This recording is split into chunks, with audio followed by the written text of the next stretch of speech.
हाय। तो basic mathematics के second lecture में आप सबका स्वागत है। मुझे उम्मीद है आपने लेक्चर नंबर 1 ज़रूर देखा होगा। अगर नहीं देखा है तो प्लीज़ चेकआउट कीजिए। लेक्चर 1 के बाद मुझे काफ़ी फीडबैक मिला कि लेक्चर का लेंथ बहुत ज़्यादा हो रहा है एंड ऑल। वेल, ये फुल लेंथ लेक्चर्स है। ऑफ कोर्स मैंने थोड़े शॉर्टर वीडियोस का भी प्लान किया है। नहीं, मैं शॉर्ट्स नहीं बनाने वाला, इतना नीचे तक नहीं गिरे अभी तक। पर हाँ, बिल्कुल वो भी प्लान में है। मैं सोच रहा हूँ कि कुछ रैंडम प्रॉब्लम सॉल्विंग की जाएगी, प्रेफरेबली ओलंपियाड लेवल की। हाउएवर, ये जो फर्स्ट चैप्टर है ये मैं फुल लेंथ लेक्चर्स ही डालूंगा, तो अगर आप इंटरेस्टेड हैं तो प्लीज़ कंटिन्यू कीजिए। आई होप सो कि आपको डेफिनेटली कुछ बेनिफिट मिलेगा। वेल, लेक्चर एजेंडा आपके सामने है। हम लोग सबसे पहले नंबर सिस्टम की बात करेंगे कि नंबर सिस्टम्स क्या होते हैं। बहुत बेसिक चीज़ें होगी यार, ज़्यादा हैवी चीज़ें नहीं है। हाउएवर, कुछ चीज़ें ऐसी हो सकती है जो आपने पहले ना देखी हो। तो सबसे पहले हम नंबर सिस्टम की बात करेंगे। उसके बाद लॉज ऑफ एक्सपोनेंट्स या लॉ ऑफ इंडिसेस भी बोला जाता है इसको, उनकी बात करेंगे। ये भी आपने पहले पढ़ा होगा, उसे भी हम थोड़ा सा डिटेल में बात करेंगे। और सवाल आज देखे जाएंगे फाइनली। कुछ जेई के क्वेश्चंस देखने को मिलेंगे सेकेंड ही लेक्चर्स में। मैं कोशिश कर रहा हूँ कि जितने हो पाए किए जाएंगे side by side. And finally कुछ मैनिपुलेशंस, और मैथमेटिक्स गेम ही है मैनिपुलेशन का। जितना आपका एल्जेब्रिक मैनिपुलेशन का गेम स्ट्रांग होगा, उतना ही आपको जो खौफ देता है चैप्टर जिसे हम ट्रिगोनोमेट्री कहते हैं, राइट? मैं क्या ही लिख रहा हूँ। हाँ, तो ट्रिगोनोमेट्री जो चैप्टर होता है, जो कि मतलब काल बन के आता है क्लास 11th में बच्चों का, तो उसमें आपको डेफिनेटली बहुत हेल्प होगी। तो मुझे उम्मीद है कि आपको ये लेक्चर्स अच्छे लगेंगे एंड होपफुली आप कंटिन्यू करेंगे इस सीरीज़ को। एनीवेज, नंबर सिस्टम पे ज़्यादा टाइम वेस्ट नहीं करेंगे। आपको पता ही है, नेचुरल नंबर्स होता है, होल नंबर्स होता है, वगैरह वगैरह। देखिए, नंबर्स का जो कॉन्सेप्ट है वो एक डिस्कवरी नहीं बोला जा सकता, वो एक इन्वेंशन बोला जाता है। क्योंकि लोगों को नीड हुआ टू काउंट थिंग्स, राइट? तो जब काउंटिंग जो एक नेसेसिटी बन गया ह्यूमन सिविलाइजेशन के लिए, मैं इस पे ज़्यादा हिस्ट्री पे नहीं जाऊँगा। इस पे मैं ऑलरेडी डिस्कॉर्ड पे काफ़ी बात कर चुका हूँ। तो जो डिस्कॉर्ड पे मुझे जानते हैं उनको पता ही होगा। वैसे वैसे उन्हीं का ही सिलेक्शन बोल रहा हूँ, सजेशन था कि मेरे को वीडियोस बनाने चाहिए and that's why I am here.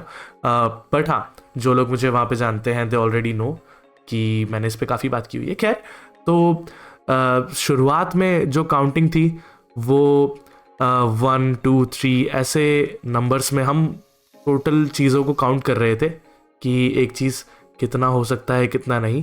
तो इसे हम नेचुरल नंबर्स बोला करते थे, इसीलिए n लिखा गया है। बाय द वे, इसे ब्लैक बोर्ड n भी बोला जाता है। इस सिंबल का हम आगे भी यूज़ करेंगे काफ़ी, तो थोड़ा सा फेमिलियर हो जाइएगा इससे। इसमें अगर आप ज़ीरो को ऐड करें तो वो होल नंबर बनता है। होल नंबर के लिए वैसे तो W कुछ बुक्स यूज़ कर लेती हैं, हाउएवर होल नंबर के लिए एज सच कोई सिंबल होता नहीं है। तो इसमें ज़ीरो एक एक्स्ट्रा आ गया, बाकी सारे के सारे नेचुरल नंबर्स आते हैं। होल नंबर्स जो है वो इंक्लूड करता है नेचुरल नंबर्स को, इसलिए हम कुछ इस तरीके से बना रहे हैं।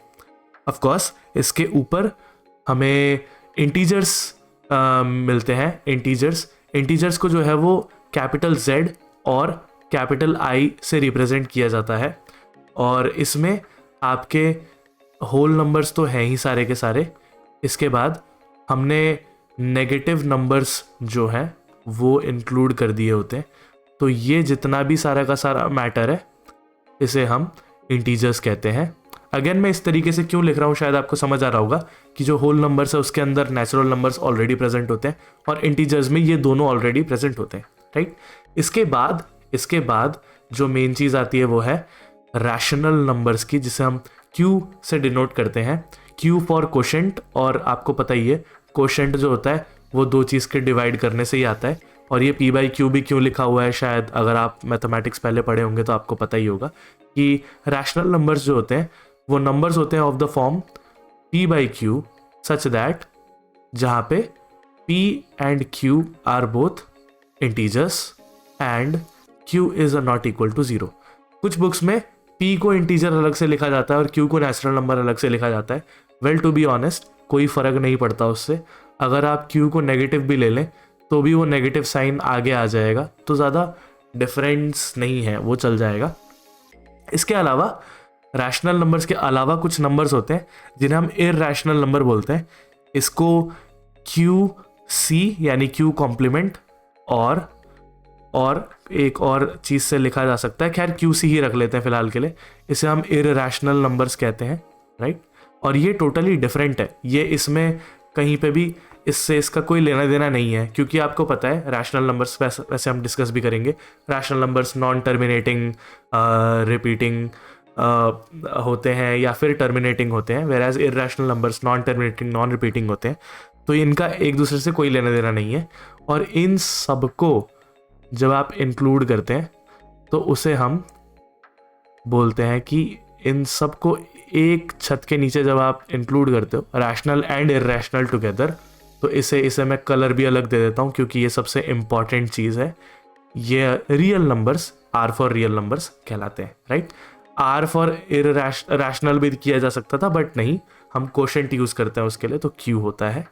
तो ये आपको नंबर सिस्टम्स के बारे में पता होना चाहिए कि ये एक पूरा मैप बना दिया है मैंने एक तरीके से, यहाँ से शुरू करते हुए फिर हम यहाँ आए, ये सब हिस्ट्री में इसी तरीके से डेवलप हुआ है, और मैंने आपको उसी तरीके से समझाने की कोशिश की है। हालांकि हिस्ट्री पे मैं ज़्यादा नहीं जाऊँगा, टाइम ज़्यादा लग जाएगा।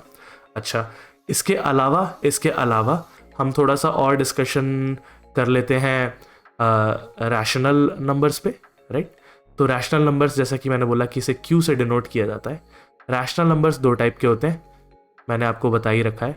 एक होते हैं टर्मिनेटिंग एंड दूसरे होते हैं नॉन टर्मिनेटिंग रिपीटिंग, ठीक है। नॉन टर्मिनेटिंग रिपीटिंग, टर्मिनेटिंग का मतलब आपको पता ही है कि जो डेसिमल पे किसी पॉइंट के बाद खत्म हो जाते हैं, कुछ इस तरीके के नंबर्स।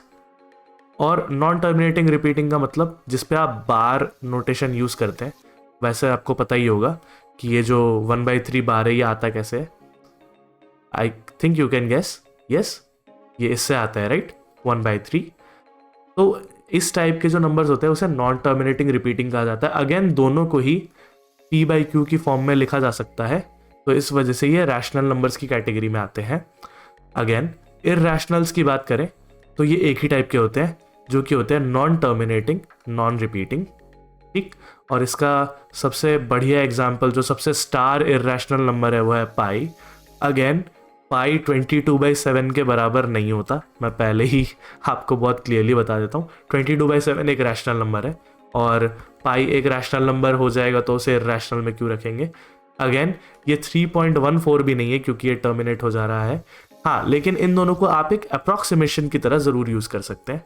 बाय द वे, अगर कभी इंटरेस्टेड हो तो क्यूब रूट ऑफ 31 निकालिएगा किसी कैलकुलेटर में, ये एक और भी बेहतर अप्रॉक्सीमेशन है। हालांकि कैलकुलेशन में ये उतना इजी नहीं है, 22/7 बहुत आसान कर सकता है आपका काम, इसीलिए इसको रेकमेंड किया जाता है, राइट। उसके अलावा ई एक नंबर है जिसके ऊपर मैं पहले भी बात कर चुका हूँ पिछले वीडियो में। ई जो है वो, उसे ऑयलर्स नंबर बोला जाता है, ऐसा लिखा जाता है ऑयलर। ये एक बहुत बड़े मैथमेटिशियन रहे हैं, सो ऑयलर्स नंबर बोलते हैं इसको कुछ लोग एक्सपोनेंशियल नंबर भी बोलते हैं, कुछ लोग नेपियर्स कांस्टेंट भी बोलते हैं इसको, तो अलग अलग नाम है। ये जो है ये रफली 2.718 इसका वैल्यू है। इसके अलावा अगर आप जानना चाहें तो ऑफकोर्स √2 एक इररेशनल नंबर है, ये आपने देखा होगा। √3 देखा होगा, √5 देखा होगा, √7 देखा होगा। इन सब की प्रूफ भी कराई जाती है जूनियर क्लासेस में। बेसिकली रूट में ऐसा कुछ भी जो कि स्क्वायर नहीं है, वो एक इररेशनल नंबर होता है। इसके अलावा अगर आप देखना चाहें तो 5, जिसे गोल्डन रेशियो बोला जाता है, जो कि 1 ± √5/2 है, ये भी एक इररेशनल नंबर है और ये काफ़ी पॉपुलर है। खैर, इतना ही डिस्कशन हमें रखना है रैशनल और इररेशनल के बारे में। इसके बाद एक और छोटा सा डिस्कशन कर लेते हैं रिप्रेजेंटेशन के बारे में। हमें पता है कि जो रियल नंबर्स का सेट होता है उसे हमने R से डिनोट किया था, और अगर इसे ग्राफिकली बनाया जाए तो हम इसे एक स्ट्रेट लाइन पे रिप्रेजेंट कर सकते हैं, राइट। ऐसी तरीके से किया जाता है, जैसे कि ये 0 है, 1 है, 2 है। अगेन ये सारे के सारे एरिया में रियल नंबर्स भरे पड़े हैं, ठीक है। इसे ही डेंसिटी ऑफ रियल नंबर्स बोला जाता है, आप हायर क्लासेस में कभी पढ़ेंगे। ये इन्फिनिटी की तरफ जा रहा होता है, और यहाँ पे -1 -2। अगेन मैंने आपको पिछली क्लास में बताया था कि इन्फिनिटीज आर नॉट नंबर्स, ये कॉन्सेप्ट होते हैं कि आप कितना इस डायरेक्शन में दूर जा सकते हैं और कितना इस दूसरे डायरेक्शन में दूर जा सकते हैं। वही बात को डिनोट करने के लिए किया जाता है। ध्यान दीजिएगा, इस लाइन में कहीं पे भी कोई भी गैप नहीं है, और इस लाइन को रियल लाइन बोला जाता है। ऑफ कोर्स इसके अलावा एक चीज़ होती है जिसे कॉम्प्लेक्स नंबर्स भी बोला जाता है, हालांकि इसका डिस्कशन हम बाद में ही करें तो बेहतर रहेगा। कॉम्प्लेक्स नंबर्स जो होते हैं वो z is equal to a plus i b format के होते हैं। अभी इसके बारे में ज़्यादा ना भी जानते हो तो भी कुछ खास फर्क नहीं पड़ता। हाउएवर ये होता कुछ नहीं है, इसमें दो रियल नंबर्स का कॉम्बिनेशन होता है। a खुद भी एक रियल नंबर है, b भी एक रियल नंबर है, और i जो है i कुछ नहीं है, वो स्क्वायर रूट ऑफ -1 है।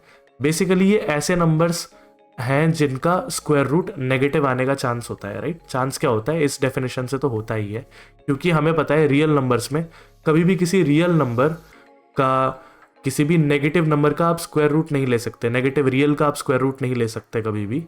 रियल सिस्टम में ये अलाउड नहीं होता, बट कॉम्प्लेक्स सिस्टम में यही चीज़ अलाउ की जाती है। कॉम्प्लेक्स नंबर्स अगर नहीं भी आता हो तो भी कुछ खास फर्क नहीं पड़ता।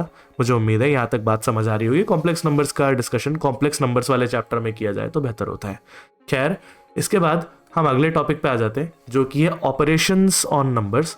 ऑपरेशंस ऑन नंबर्स में हम वही बेसिक बात करने वाले हैं, क्या कि रैशनल नंबर को अगर रैशनल नंबर्स के साथ ऐड किया जाए, अगेन ये सिंबल्स हैं, इन ये दोनों सेम नंबर मत मान लीजिएगा, तो रैशनल को रैशनल के साथ ऐड किया जाए तो जो रिजल्ट होता है वो भी एक रैशनल नंबर होता है। आपको पता ही है रैशनल को रैशनल के साथ मल्टीप्लाई किया जाए तो भी रिजल्ट एक इरैशनल होता है। ये सब बहुत बेसिक 9th-10th की बातें हो रही है, उससे भी छोटे छोटे में पढ़ा देते हैं कभी कभी। तो अगर आपने कोई फाउंडेशन कोर्स किया हो किसी नामी गिरामी इंस्टीट्यूट में तो वहाँ पे तो और भी पहले पढ़ा देते हैं। इसके अलावा अगर आप एक रैशनल नंबर को डिवाइड कर रहे हैं एक नॉन ज़ीरो रैशनल से, नॉन ज़ीरो क्यों, क्योंकि डिवीजन बाय ज़ीरो मैथमेटिक्स में अलाउड नहीं होता है, तो जो आपको आंसर आएगा वो भी एक रैशनल नंबर ही आएगा। मैं ये सिंबल्स बार बार इसीलिए लिख रहा हूँ ताकि आप यूज टू हो जाए इसके लिए, और सेट थ्योरी जब हम शुरू करेंगे जो कि होपफुली अगले ही लेक्चर से होगा तो आपको काफ़ी आसानी होगी समझने में। खैर, उसके बाद अगर हम बात करें तो अगर एक रैशनल नंबर को आप एक इररैशनल नंबर के साथ ऐड सब्ट्रैक्ट करते हैं तो जो आंसर आएगा वो एक इररैशनल नंबर होगा। आप चाहे तो कुछ भी करके देख लीजिएगा, इसे 2 ले लीजिए, इसे 1 + √2 ले लीजिए, 1 + √3 ले लीजिएगा, 2 अगर आपको सेम लग रहा है, आप देख ही लो ये क्या आएगा। अगर ऐड करेंगे तो ये आएगा 2 + √3 जो कि एक इररैशनल है, सॉरी 3 + √3 माय बैड। और अगर आप सब्ट्रैक्ट करेंगे तो ये है 2 - 1 जो कि होगा 1 -√3। अगेन ये दोनों ही केसेस में एक इररैशनल नंबर बनेगा, ठीक है। ऐसे अगर आपको कभी भी दिक्कत हो रही है इन सब चीज़ों में, वीडियो को पॉज कीजिए, कुछ नंबर्स डाल के देखिए, आपको खुद ही समझ आ जाएगा मैं क्या बोल रहा हूँ। इसके बाद अगर हम एक नॉन ज़ीरो रैशनल लें, क्योंकि ज़ीरो अपने आप में एक रैशनल नंबर होता है, ज़ीरो को आप 0/1 लिख सकते हो, तो इसीलिए हम बार बार नॉन ज़ीरो जहाँ पे भी रिक्वायर्ड हो रहा है वो हम कर रहे हैं। तो अगर एक नॉन ज़ीरो रैशनल को एक इररैशनल के साथ मल्टीप्लाई किया जाए तो अगेन आंसर इररैशनल होगा। यहाँ पे आप समझ पा रहे होंगे कि नॉन ज़ीरो क्यों लिया गया है, ज़ीरो लिया तो आंसर 0 आ जाएगा जो कि एक रैशनल नंबर है। इसके बाद अगर हम एक इररैशनल को एक इररैशनल से मल्टीप्लाई करें, पॉज कीजिए, सोचिए कि क्या होगा। आई थिंक आपका और मेरा जवाब बिल्कुल सेम है कि हम इसके बारे में कुछ नहीं कह सकते, तो हम लिख देते हैं can not say anything about it, ठीक है। हम इसके बारे में कुछ नहीं कह सकते, क्यों? क्योंकि अगर आप 1 × √2 करो तो ये एक इररैशनल है, लेकिन अगर आप √2 × √2 कर दो तो ये एक रैशनल है। तो आप पक्के तौर पे नहीं कह सकते, है ना। ये मैंने पहला वाला एग्जाम्पल था इसलिए बता दिया, आगे के आप ऐसे ही नंबर्स चेक कर सकते हो हमेशा, ठीक है। तो इस वजह से हम यहाँ पे कुछ कह नहीं सकते। अच्छा, इसके अलावा अगर बात करें, इसके अलावा अगर हम इररैशनल नंबर्स को इररैशनल नंबर्स के साथ, अच्छा मल्टीप्लाई की तो हम बात कर ही चुके हैं आई थिंक। अच्छा, हम एडिशन सब्ट्रैक्शन भूल गए थे, राइट। चलिए एडिशन सब्ट्रैक्शन की भी बात कर लेते हैं। तो अगेन इस केस में भी हम कुछ नहीं कह सकते। मैं आपको एक एग्जांपल दिखा देता हूँ छोटा सा। अगर हम 1 + √2 को ऐड करें 1 - √2 के साथ, तो आप शायद समझ पा रहे हैं ये आंसर 2 है जो कि रैशनल आ जाएगा, राइट। इसे क्यों लिख देता हूँ। अगेन अगर हम इसको सिर्फ इसी चीज के साथ ऐड करें तो ये एक इररैशनल नंबर बनेगा, राइट। ये बनेगा 2 + 2√2, राइट, जो कि एक इररैशनल है। तो आप पक्के तौर पे नहीं कह सकते। ऐसा ही सेम चीज आप सब्ट्रैक्शन के साथ भी हमेशा एग्जांपल ढूंढ लोगे जो कि दोनों ही दे सकता है, रैशनल और इररैशनल दोनों ही नंबर्स आपको मिल जाएंगे। तो हम पक्के तौर पे नहीं कह सकते। अगेन मैं डिवीजन की बात कर लेता हूँ। डिवीजन की अगर बात की जाए तो अगर आप डिवाइड करेंगे, अगेन डिवीजन कुछ नहीं होता, रेसिप्रोकल ऑफ मल्टीप्लिकेशन होता है ना, कि अगर मैं 5/2 कर रहा हूँ तो this is nothing but 5 into reciprocal of 2, है ना। तो डिवीजन और कुछ नहीं होता, मल्टीप्लिकेशन ही होता है, बस इन सब रेसिप्रोकल ले रहे होते हैं तो हम जीरो का थोड़ा सा ध्यान रखते हैं। तो अगर मल्टीप्लिकेशन में आपका जो जवाब है वो कैनॉट से आ रहा था यहाँ पे, यहाँ देख लीजिए, तो शायद आप ये बात समझ पा रहे होंगे कि यहाँ पे भी आपका आंसर कैनॉट से ही होगा, कि आप पक्के तौर पे नहीं कह सकते, राइट। ऑल राइट, अब छोटी छोटी बातें और HCF की बात कर लेते हैं, जो हमने क्लास 10th में पढ़ा होता है, राइट। तो HCF की अगर मैं बात करूं तो इसके नाम में तो हाईएस्ट है, पर हम करते क्या है, हम सारे कॉमन फैक्टर्स निकालते हैं प्राइम फैक्टराइजेशन में। प्राइम फैक्टराइजेशन आपको पता ही है, इस तरीके से किया जाता है ना, कि अगर 18 है तो पहले 2 से डिवाइड होगा, फिर 3 से डिवाइड होगा। यहाँ पे सिर्फ प्राइम नंबर्स आते हैं, राइट। मुझे उम्मीद है आपने ये किया होगा, वैसे क्लास 10th में कराया भी जाता है। तो HCF में हम कॉमन फैक्टर्स तो लेते हैं, लेकिन HCF में हम लोएस्ट कॉमन फैक्टर्स लेते हैं। लोएस्ट कॉमन फैक्टर्स से मेरा मतलब है कि हम लोएस्ट पावर्स लेते हैं, और सिर्फ कॉमन फैक्टर्स के, right. So lowest powers of common factors मुझे बोलना चाहिए, ऑफ कॉमन फैक्टर्स। सिमिलरली अगर LCM की बात करें तो लोएस्ट की जगह हाईएस्ट हो जाएगा, ठीक है। हाईएस्ट पावर्स होंगे ऑफ कॉमन की जगह ऑल फैक्टर्स हो जाएंगे, चाहे वो किसी नंबर में आते हो ना आते हो, कॉमन ना भी हो तो भी चलेगा, राइट। अच्छा, अब इसके कुछ एग्जांपल्स देख लेते हैं। मैं नंबर्स वाले एग्जांपल्स नहीं ले रहा, मैं इससे बढ़िया होगा कि मैं सीधा वैसे वाले एग्जांपल्स लूँ जो जिसका हमारा काम है। जैसे कि 2 एक्सप्रेशन ले लीजिए, मान लीजिए जैसे x+1 और x+2, ठीक। और दूसरा एक्सप्रेशन है x+1 का स्क्वायर, और हम इन दोनों में अगर देखें तो जो कॉमन फैक्टर है वो है x+1 का, और x+1 का जो लोएस्ट पावर है वो है 1, जो कि यहाँ पे है, राइट। तो इसका जो HCF है, जो कि हमारे डेफिनेशन के अकॉर्डिंग अगर देखा जाए तो वो होगा x+1 का पावर 1, जो कि लोएस्ट पावर है। x+2 सिर्फ इसके पास है, इसके पास तो नहीं है, राइट। तो मुझे उम्मीद है HCF का आइडिया समझ आ रहा होगा। एक LCM का भी आइडिया ले लेते हैं। LCM का आइडिया ले लेते हैं। एक LCM का आइडिया बहुत सिंपल सा है, कि अगर x इंटू x+1 लिया गया, नंबर्स के साथ तो मुझे उम्मीद है आप कंफर्टेबल होंगे, कुछ नहीं, प्राइम फैक्टराइजेशन करना है। HCF के लिए लोएस्ट पावर्स लेनी है कॉमन फैक्टर्स की, और LCM के लिए हाईएस्ट पावर्स लेनी है किसी भी फैक्टर की, राइट। अच्छा, तो अगर यहाँ देखा जाए तो यहाँ पे जो कॉमन फैक्टर है वो तो x है, लेकिन हमें क्या पूछा गया, हमें LCM पूछा गया है। तो हमारे पास जो फैक्टर्स है, एक तो x है और एक x+1 है, तो हम दोनों को लिख लेते हैं, x और x+1। अच्छा, x+1 का हाईएस्ट पावर 1 है, जो कि यहाँ पे है, तो ये इसका पावर 1 रहेगा, लिखूँ ना लिखूँ एक ही बात है। और x की हाईएस्ट पावर 3 है, राइट। तो ये इसका LCM आ जाएगा। मुझे उम्मीद है आइडिया समझ में आ रहा होगा। अच्छा, एक और छोटा सा चीज़ कर लेते हैं LCM के साथ। अगर LCM 2 का स्क्वायर, 2 का क्यूब एंड सो ऑन 2 के पावर n, इन सब का अगर LCM लिया गया तो आपको बोला गया कि सारे फैक्टर्स, इन सभी में फैक्टर 2 ही है और उसका हाईएस्ट पावर n आ जाएगा, n जो भी नंबर है। तो मुझे उम्मीद है कि HCF और LCM इतने के बाद समझ आ गया होगा, राइट। अब कुछ नोटवर्दी बातें कर लेते हैं थोड़ी बहुत। अच्छा, पहली बात मैं नोट लिख देता हूँ यहाँ पे। पहली बात ये है कि अगर हम मैं 2 बार लिख दिया यहाँ पे, ओके। अगर हम HCF की बात करें जहाँ पे A/B, C/D और E/F, जो कि P/Q फॉर्मेट में है, यानी कि अगर हम 3 रैशनल नंबर्स का HCF ले रहे हैं, आप इससे ज़्यादा का भी ले सकते हैं, ठीक है, पैटर्न ऐसा ही रहेगा। तो हमें करना क्या होता है, हमें न्यूमरेटर्स का HCF लेना होता है और डिनोमिनेटर्स का LCM लेना होता है, और इसका ठीक उल्टा आप LCM में करते हो, ठीक है। तो LCM का भी लिख देते हैं यहाँ पे सेकंड पॉइंट में, कि अगर आप LCM ले रहे हो इन्हीं 3 नंबर्स का, A/B, C/D एंड E/F, ये कुछ चीज़ें हैं जो आपको ध्यान रखनी चाहिए, छोटी छोटी चीज़ें हैं। तो ये LCM होगा क्या A, C और E का, है ना। जो हमें यहाँ निकालना होता है वही हम सबसे पहले करते हैं, ठीक है। और उसके बाद उसका जो उल्टा प्रोसेस है, उल्टा तो नहीं एग्जैक्टली, उसका चचेरा भाई कह लीजिए, तो वो जो प्रोसेस होता है उसे हम डिनोमिनेटर में रखते हैं, राइट। अच्छा, इसके बाद एक चीज़ हमेशा नोटिस कीजिएगा कि HCF जो होता है वो LCM से हमेशा छोटा होता है, ठीक। अच्छा, और इसके बाद आपको पता ही है एक चीज़ कि HCF 2 नंबर का, ध्यान रखिएगा ये सिर्फ 2 नंबर के लिए लिख रहा हूँ मैं, और अगर उसे हम LCM उन्हीं 2 नंबर के से मल्टीप्लाई करते हैं तो वो प्रोडक्ट आ जाता है उन ओरिजिनल 2 नंबर्स का। ध्यान रखिएगा ये सिर्फ 2 नंबर्स के लिए काम करता है। जिन्होंने पढ़ा है उन्हें पता है कि क्लास 10th में इसके बारे में बात होती है। अच्छा, अब ये क्वेश्चन देख लीजिए ज़रा। अगर बोला गया है कि HCF एक गिवन है, LCM एक गिवन है, और आपसे पूछा गया है कि इनके बारे में बताइए कि नंबर्स क्या होंगे, ज़रा सोचिए, ट्राई कीजिए। मुझे उम्मीद है आपने पॉज करके ट्राई किया होगा।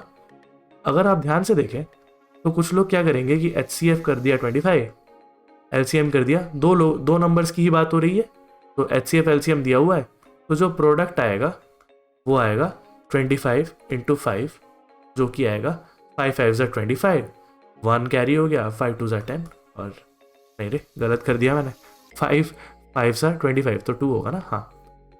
बट ये वैसे भी गलत है, सिंपली बिकॉज हमने देखा कि HCF जो होता है वो LCM से छोटा होता है। ये हमने यहाँ नोट पे देखा था, बट यहाँ पे अगर देखा जाए तो HCF बड़ा है LCM से, तो ऑब्वियसली पॉसिबल ही नहीं है। तो इसका एक्चुअल आंसर जो होगा, मैं ये सारा का सारा मिटा देता हूँ, इसका जो एक्चुअल आंसर होगा वो ये है कि no such numbers exist because HCF can not, या रादर ऐसा लिख देते हैं, HCF can never be greater than LCM, right. तो वो जो नोट है वो वैसे बहुत छोटी सी बात लग रही है, बट कभी कभी काफ़ी काम हो जाती है। अच्छा, इसके बाद ये एक क्वेश्चन है, इसे ज़रा पॉज करके ट्राई कीजिए। ऑलराइट, तो मुझे उम्मीद है आपने पॉज किया होगा, ट्राई किया होगा। अब ज़रा देखते हैं इसके बारे में कि x²x, और यहाँ पे अगर आप देखें तो ये जो डिनोमिनेटर है ये कॉमन सा लग रहा है। अगर ये कॉमन लग रहा है, बाय द वे मैं इसे एक दूसरे पेज पे लिख लेता हूँ, मैं एक दूसरा पेज ले लेता हूँ और लिख देता हूँ इसे। हमें जो एक्सप्रेशन दिया हुआ है, यहाँ हम आंसर बिगिन कर रहे हैं, x² minus x minus 1/x - 1 is equal to 1 minus x/x - 1, right. तो ये हमारा एक्सप्रेशन है और हमें बात करनी है कि सोल्यूशन बताइए, x की वैल्यू बताइए।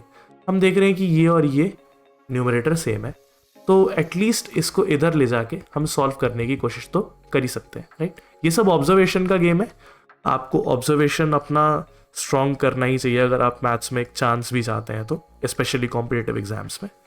अच्छा, अब इसके आगे इसे सिंप्लीफाई करते हैं। वैसे 1 को इधर लाने का भी मन हो रहा है, बट फिलहाल के रहने देते हैं। हालांकि आप ले भी आओ तो भी कोई दिक्कत नहीं है, बट स्टिल देख लेते हैं, क्या पता यही काम आ जाए इसका कुछ। अच्छा, अगर हम देखें यहाँ पे मैं LCM ले लेता हूँ, तो अगर मैंने माइनस साइन कॉमन लिया तो x तो है, बट ऊपर यहाँ पे माइनस का 1 आएगा क्योंकि यहाँ पे बीच में प्लस है, माइनस ऑफ माइनस प्लस होता है, तो इस वजह से हमें माइनस लेना पड़ेगा, और नीचे x - 1 है, राइट। अगर आप नोटिस करें ये और ये हो जाएगा कैंसिल, और यहाँ पे हो गया x² minus x is equal to 1 - 1, जो कि हो जाएगा 0, और यहाँ पे मैं x कॉमन भी ले सकता हूँ, तो ये x - 1 है। दो चीज़ों का प्रोडक्ट 0, यानी कि ये आइदर x 0 होगा और x - 1 0 होगा, जिसका मतलब x 1 होगा। अच्छा, लेकिन अगर आप ओरिजिनल क्वेश्चन को देखें ध्यान से, हमेशा ये बोला जाता है कि जब भी आप एक इक्वेशन सॉल्व करें उसे ज़रा एक बार एटलीस्ट पुट करके देखें ओरिजिनल में। ओरिजिनल में अगर आप देखेंगे, अगर आप यहाँ 1 पुट करेंगे तो ये 1/0 बन जाएगा, और डिवीजन बाय 0 मैथ्स में अलाउड नहीं होता है, तो ऑफकोर्स हम इसे रिजेक्ट करेंगे। ठीक है, मैं यहाँ रिजेक्टेड लिख देता हूँ, आपको रीज़न तो मैंने समझा ही दिया है। तो x जो है वो 0 के इक्वल है, लेकिन अगर आप ऑप्शन ध्यान से देखें तो यहाँ पे कोई भी 0 नहीं है, सिर्फ ये 0 है। ये क्यों 0 नहीं है, ये आपको लग सकता है कि ये 0 हो, तो जिन लोगों को नहीं पता होगा वो इसे भी करेक्ट, इसे भी करेक्ट और इसे भी करेक्ट बना देंगे, बट ऐसा है नहीं, क्योंकि मैंने आपको बोला है ये एक इरैशनल नंबर है और ये सब रैशनल है। रैशनल और इरैशनल इक्वल नहीं होते, तो इस वजह से इसका सिर्फ एक ही आंसर है, जो कि है ये ऑप्शन सी, राइट। तो मुझे उम्मीद है समझ पा रहे होंगे, cos 90 0 होता है, by the way class 10th का ट्रिग्नोमेट्री है ये। ऑलराइट, सो अगले सवाल पे चलते हैं। ओके, बहुत सारी अंग्रेजी, ज़रा पढ़िए इसे, पॉज कीजिए, ट्राई कीजिए एंड देखते हैं उसके बाद। मुझे उम्मीद है आपने पॉज किया होगा इस वीडियो को। अगर आप यहाँ पे ध्यान से देखें, दो फ्रैक्शंस की बात हो रही है जो कि 0 से 1 के बीच में है एंड उन्हें एक साथ मल्टीप्लाई किया गया है और उनके प्रोडक्ट की बात की जा रही है। अच्छा, मुझे ज़रा एक चीज़ बताइए, अगर हम ऐसी कुछ ट्राई करते हैं, मान लीजिए कि एक कोई भी पॉजिटिव नंबर ले लीजिए, लेट से 5, ठीक, और उसे 1/2 से मल्टीप्लाई किया। 1/2 ध्यान दीजिएगा, ये 0 से 1 के बीच में आने वाला नंबर है, राइट? तो मैंने इसीलिए 1/2 लिया, आप 1/4 ले लीजिए, एक ही बात है। तो ये आएगा 5/2 जो कि है 2.5। अच्छा, मुझे बताइए, ये जो ओरिजिनल नंबर है और ये जो नया नंबर आया, क्या आप ये बात देख पा रहे हैं कि ओरिजिनल नंबर को इस नंबर ने रिड्यूस कर दिया है, राइट? तो अगर हम ये देख पा रहे हैं हम शायद कि अगर हम एक पॉजिटिव नंबर को एक 0 एंड 1 के बीच वाले नंबर से मल्टीप्लाई करें तो जो आंसर है वो लेसर नंबर आएगा, है ना? The answer will be less than original number, right? तो अगर आप इस क्वेश्चन को ध्यान से देखें तो यहाँ पे बोला गया कि दो फ्रैक्शंस है जो कि 0 से 1 के बीच में है ना? तो अगर ये दो फ्रैक्शन है तो इसमें एक नंबर मान लीजिए a/b है और दूसरा c/d है, ये दोनों ही 0 से 1 के बीच में है। तो एक तो पहली बात, ये दोनों ही पॉजिटिव है, एक को पॉजिटिव मान लीजिए और दूसरे को 0 से 1 मान लीजिए, एक को यहाँ पॉजिटिव मान लीजिए जैसे जो कि a/b है और एक ये c/d है। हालांकि दोनों ही यहीं पे आते हैं बट स्टिल इस केस में तो फिट होंगे। तो जो आंसर आएगा आपको लगता है वो इससे लेस होगा? I think yes, it will be less than this number. And also इसी लॉजिक को रिवर्स कर दिया जाए तो शायद ये c/d से भी छोटा होगा, राइट? तो मेरे ख्याल से आप ये बात समझ पा रहे हैं कि ये जो नया नंबर आएगा जो कि हम प्रोडक्ट बोल रहे हैं, जो प्रोडक्ट होगा वो ऑलवेज लेस दैन किसके either of the original fraction के।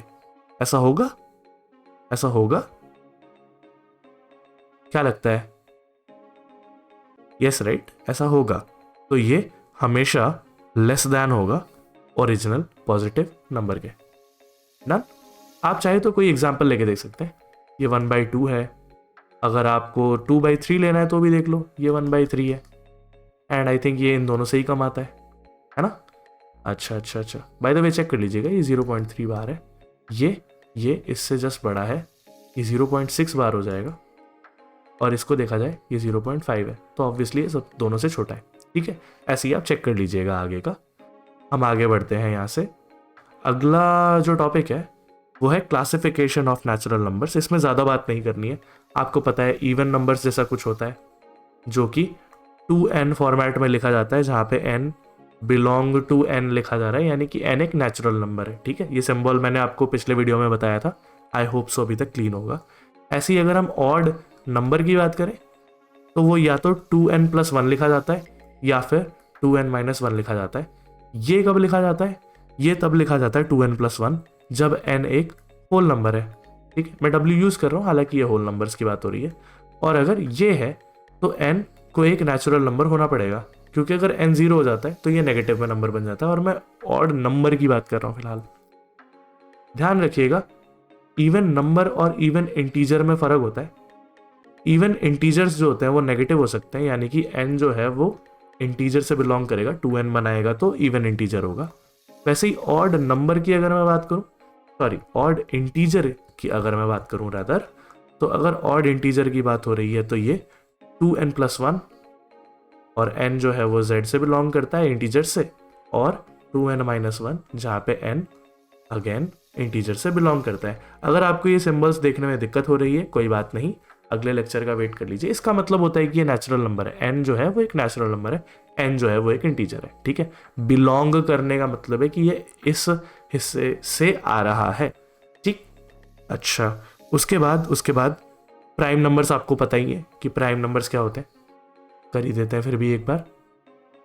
प्राइम की बात करें तो ऐसे नेचुरल नंबर्स होते हैं जो कि पहले तो वो ग्रेटर देन 1 होने चाहिए, यानी कि वो नेचुरल नंबर से बिलोंग करे, 1 से ज़्यादा हो, और उसके 2 डिस्टिंक्ट फैक्टर्स होते हैं, राइट। 2 डिस्टिंक्ट पॉजिटिव डिवाइजर्स कह लो या फैक्टर्स कह लो। पॉजिटिव डिवाइजर और फैक्टर एक ही बात होती है, जो कि होंगे 1 एंड p, ठीक है। तो ओनली 2 लिख देता हूँ, बेहतर रहेगा। ये प्राइम होते हैं। ट्विन प्राइम का क्या मतलब होता है? ट्विन प्राइम कई लोगों ने नहीं सुना होता है। वो प्राइम जिनके बीच में डिफरेंस 1 होता है। तो मैं ऐसा लिख देता हूँ, प्राइम विथ डिफरेंस 1, ठीक है। प्राइम नंबर्स तो आपने देखे होते हैं। ट्विन प्राइम जैसे कि आप 3 एंड 5 ले लीजिए, तो ये हमेशा जोड़ी में आते हैं, ठीक है। 3 एंड 5 हो गया, उसके बाद 5 एंड 7 हो गया, 7 एंड 9 मत लिख दीजिएगा, 11 एंड 13 हो गया, एंड सो ऑन, ठीक है। तो ये ट्विन प्राइम नंबर्स की बात हो रही है। मुझे उम्मीद है आइडिया समझ में आ रहा होगा। कभी कभी ये क्वेश्चंस में दिख जाते हैं ये वर्ड्स, इसीलिए आपको बताना पड़ रहा है। कॉम्पोजिट आपको पता है, कॉम्पोजिट जो नंबर प्राइम नहीं होते और 1 के इक्वल नहीं होते, तो 1 is neither prime nor composite. ये वाली बात आपको याद होनी चाहिए। तो ये नाइदर प्राइम है नॉर कॉम्पोजिट है, ठीक है। 1 को यूनिट नंबर या यूनिटरी नंबर बोला जाता है, यूनिट बोल दीजिए उसको बस, ठीक। इसके बाद एक टर्म आता है जिसे हम बोलते हैं रिलेटिवली प्राइम। रिलेटिवली प्राइम भी एक नंबर है और इसे ही को प्राइम भी बोला जाता है, राइट। तो रिलेटिवली प्राइम और को प्राइम, आइडिया बहुत सिंपल है कि 2 नंबर्स को हम को प्राइम बोलते हैं जब उनका एलसीएम सच दैट, उनका एलसीएम बोल रहा हूँ, एचसीएफ जो होता है वो 1 के बराबर हो जाता है। जैसे कि मान लीजिए कि अगर आपने 3 और 4 लिया और आप इसका एचसीएफ निकालो तो ये 1 आएगा, तो हम बोलेंगे कि 3 एंड 4 आर को प्राइम, ठीक है। बेसिकली उनमें कोई कॉमन फैक्टर नहीं होना चाहिए। ध्यान दीजिएगा, 4 प्राइम नहीं है, 4 इज नॉट प्राइम, बट को प्राइम और प्राइम में फर्क होता है, तो इसीलिए ये बात भी हमने कर दी, ठीक है। इसके बाद आपको पता है इवन और इवन ऐड करने से, सब्ट्रैक्ट करने से इवन आता है। ये बेसिक बातें मैं अवॉइड कर रहा हूँ फिलहाल के लिए, ठीक है। इसके बाद हम एक क्वेश्चन और कर लेते हैं, नेक्स्ट सवाल पे चलते हैं। ऑलराइट, मुझे उम्मीद है आपने ये सवाल ट्राई किया होगा। अगर यहाँ ध्यान से देखें, आपको x जो है वो ऑड दिया है, y भी ऑड दिया है, और z जो है वो इवन दिया है। अब आप ध्यान से देखें, x प्लस वाई है, odd plus odd. Odd plus odd जो होता है वो कैसा नंबर होता है? ऑड प्लस ऑड एक इवन नंबर होता है, इवन का क्यूब भी इवन होता है, और z खुद ही इवन है, तो इवन इंटू इवन इवन होता है। तो ये करेक्ट है, बट हमें कैन नॉट बी ट्रू चाहिए। ज़रा क्वेश्चन हमेशा ध्यान से पढ़िएगा। तो कैन नॉट बी ट्रू है, तो ये तो ट्रू है, तो ये हमें नहीं चाहिए। अगेन सेम चीज़ देखिए, ये चीज़ ऑड है, ये चीज़ इवन है, तो ऑड माइनस इवन ऑड होता है, राइट। और अगर ये सारा का सारा ऑड है, ये भी तो ऑड है, क्योंकि ऑड का स्क्वायर भी ऑड ही होता है, तो ऑड इंटू ऑड ऑड रहेगा, तो ये भी ट्रू है, यानी कि ये हमारा आंसर नहीं है। सिमिलरली ये भी हमारा आंसर नहीं हो सकता, क्योंकि हमने ऑड का स्क्वायर करके अगर ऑड बनाया था, तो ऑड अपने आप में तो ऑड ही होता है, राइट। तो ये भी नहीं होगा। अच्छा, यहाँ देखा जाए x minus y, odd minus odd even हो जाएगा, इवन का स्क्वायर इवन है, तो ये पूरा का पूरा इवन नंबर ही रहेगा, तो ये भी हमारा आंसर नहीं है। लास्ट में अगर आप चेक करें तो ये नंबर ऑड है, ऑड का स्क्वायर ऑड है, और ऑड इंटू ऑड ऑड होता है, जबकि यहाँ पे इवन लिखा है, तो ये एक्चुअली गलत है, बट हमारे को आंसर यही चाहिए, तो देयरफॉर हमारे लिए ये सही है, और इसीलिए हमारा जो आंसर है वो ऑप्शन ई है। मुझे उम्मीद है बात समझ पा रहे होंगे। चलिए आगे बढ़ते हैं। अगला जो है ये पार्ट आज का मेन कोर्स आप मान सकते हैं इसे, ये इंपॉर्टेंट है। ऑफकोर्स इंडिसेस की बात करें या एक्सपोनेंट्स की बात करें, तो आपने छोटी क्लास में पढ़ा होता है कि आपको a का पावर n ऐसी चीज़ों पढ़ाई होती है, जहाँ पे इसे हम पावर बोल देते हैं, या फिर इसे क्या बोला जाता है, इसे एक्सपोनेंट भी बोला जाता है। यस, कुछ टेक्स्ट बुक्स इसे इंडेक्स भी कहते हैं, इसीलिए इंडिसेस लिखा है मैंने यहाँ पे।